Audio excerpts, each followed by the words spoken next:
What's up guys, Lewis and Koki here. Today, after a few days of pure dedication, we are taking the most iconic weapon in the Marvel universe and make it real. But hold on a second, what you're about to see isn't a smooth, flawless creation. It's a chaotic journey, filled with design dilemmas and physical frustrations, all for the love of the legendary hammer. Get ready to see the epic transformation.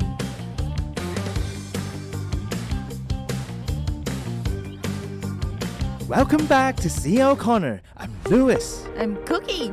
In this channel, we unravel our DIY journey from solo creations to the projects we tackle together, from groupers to breakthrough, to share real and unfiltered DIY experience. We're not experts, just fellow makers, learning as we go.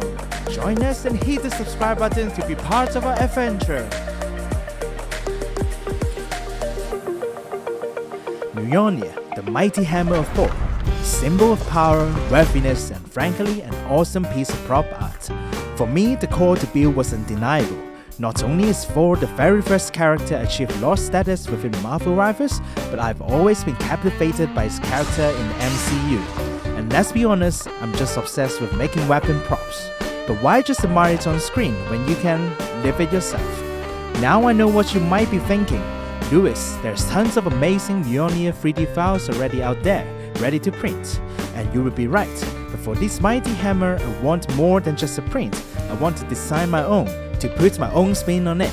Plus this was the perfect chance to team up with Koki. I knew her skills with sewing and dealing with leather would be absolutely essential for that iconic strap. This wasn't just my build, it would be a true couple challenge.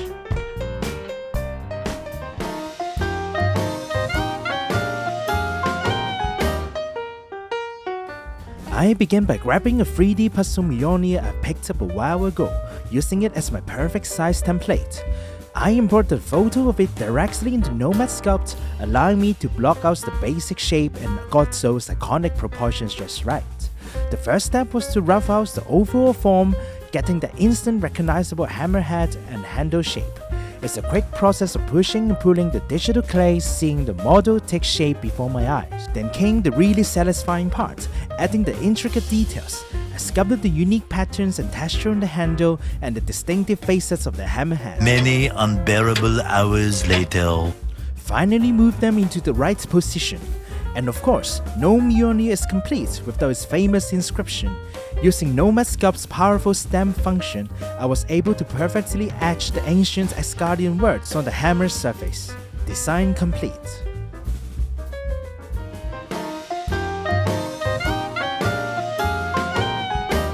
Printing a hammer of this size all in one go is a nightmare.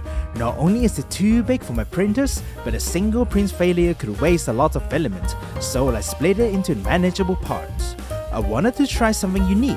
My idea? A screw-in handle mechanism. I sculpted the interlocking threads directly into the digital model in Nomad Sculpt, convinced this would provide ultimate strength and a satisfying assembly.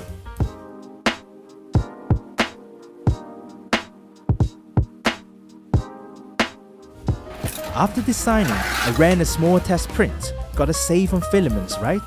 The moment of truth arrived. I removed the support, took a deep breath, and tried to screw it in. And it broke. Spectacularly. Nope. That's why, even if your digital hole is perfect, the actual printer hole might be slightly too small due to minor over extrusion or just the limitations of FDM printer. It was clear the screw method, while cool in theory, wasn't good to hold up Thor's mighty swings. Let's do that again! If it wouldn't screw, it would just punch.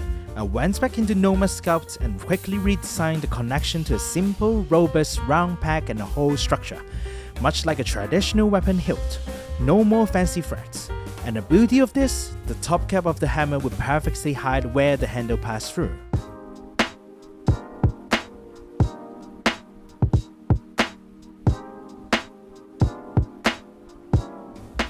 A quick test print of this new design. And perfection. Simply, sturdy, and ready for mighty blows.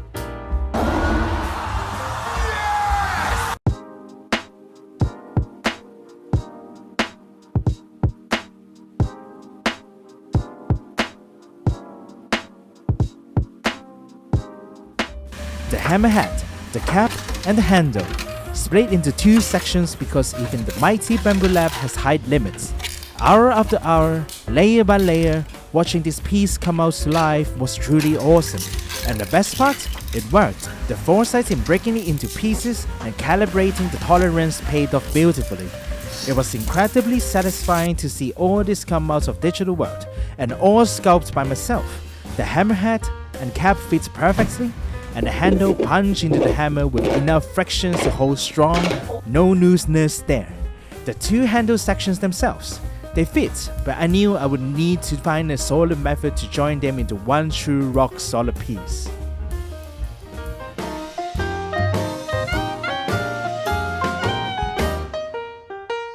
That slightly wiggle in the handle, well, that wouldn't do for the God of Wonder. To make it feel truly monolithic, return to epoxy putty. This stuff is amazing. Its 2-part adhesive filler that once makes forms an incredibly strong, hard, and durable bond. It's like a super strong clay that dries rock solid. I knew the 2 components together until they were perfectly combined, then applied it directly to the joints where the 2 handle pieces meet.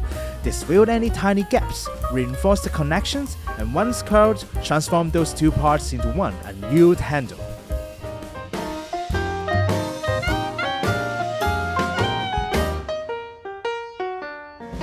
With the handle solidified, it was time to add some personal flair.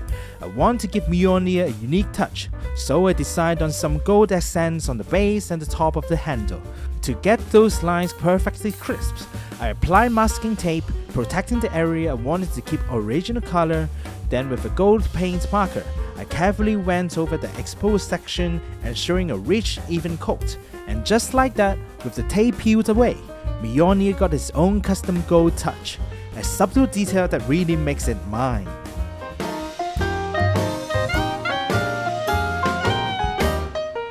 With Lewis handling the 3D printed body, it was my turn to tackle the remaining part. First, I precisely measured the strap hole to ensure a perfect fit. Then, using my waterproof lining pen and trusty ruler, I carefully mapped out the dimensions on our chosen leather-like fabric.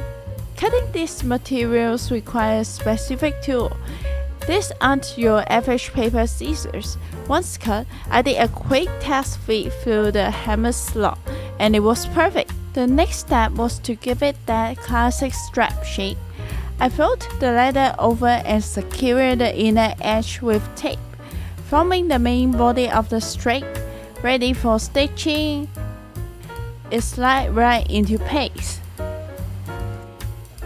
With the main strap shape, it was time for some precision stitching. Getting the sewing machine ready is a dance of its own. Fitting the bobbin, guiding the top flap through every intricate path, setting the tension just right. Every step ensuring the machine was perfectly prepared. It's all about precision before the first stitch.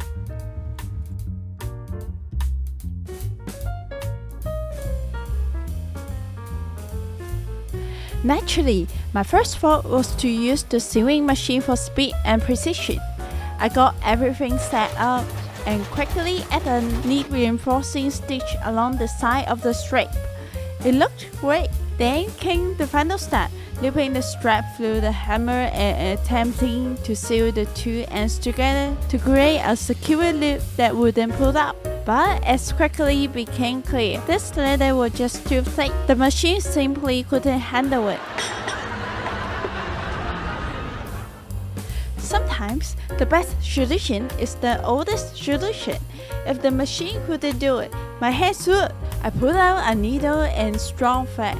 I began hand stitching the ends together. It took time, patience, and a lot of focus, but the result was a strong, durable, and authentic looking look, truly worthy of Mjolnir.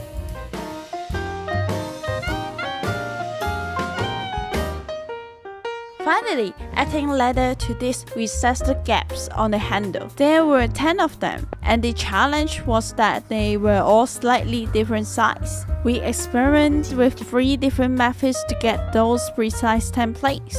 Which one do you think worked? First up, method A, the sketching method. I tried wrapping A4 paper around the handle and carefully sketching the outline of each gap. I cut out the shape, but when I tried to fit it, it was always a bit off, either too big or the angles were wrong. This just wasn't precise enough. Fail. Nope. Next, method B, the blue tack method.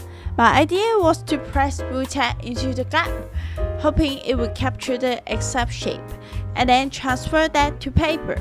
While the blue tack did get the shape, translating that squishy, three-dimensional form onto flat paper was impossible. Another dead end. Nope. Nope. Nope. Finally, method C, the masking tape method. This was the game changer. I carefully applied masking tape directly over the gap. Then, with a sharp cutter, I trimmed the tape along the exact edges of the recess. Peeling that perfect tape shape off and sticking it onto paper gave us the absolute exact template we needed. Bingo!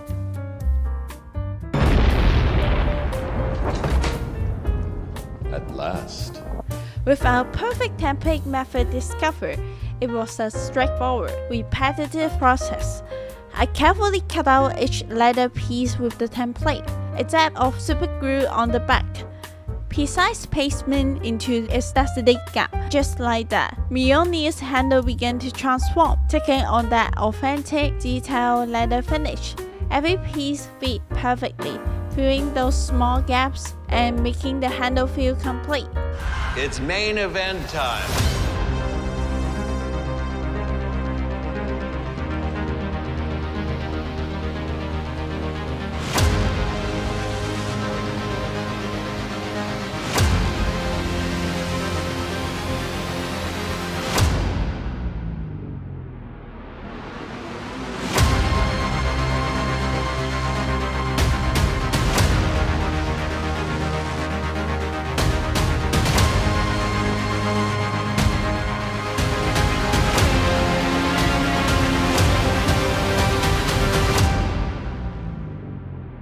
So there you have it. Our journey to forge Mjolnir is complete.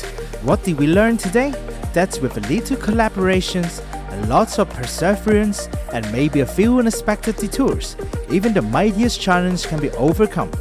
This wasn't just my build, it was a true CL Corner team effort. And I think we absolutely crushed it. What legendary props or impossible build should we try to tackle next? Let us know your suggestions down in the comments. And if you enjoyed this mighty build, don't forget to like this video and subscribe for more creative exploration right here on CL Corner. Stay learning and keep creating.